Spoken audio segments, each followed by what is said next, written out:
गरुडगमन तव चरणकमलमिह मनसि लसतु मम नित्यम्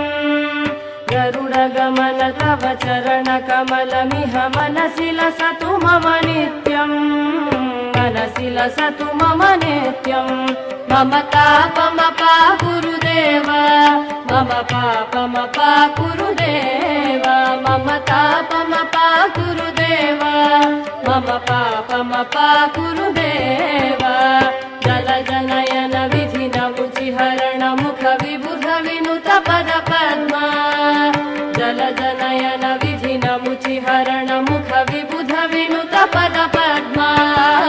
विबुध विनुत पद पद्मा मम तापमपा गुरुदेव मम पापमपा गुरुदेव मम तापमपा गुरुदेव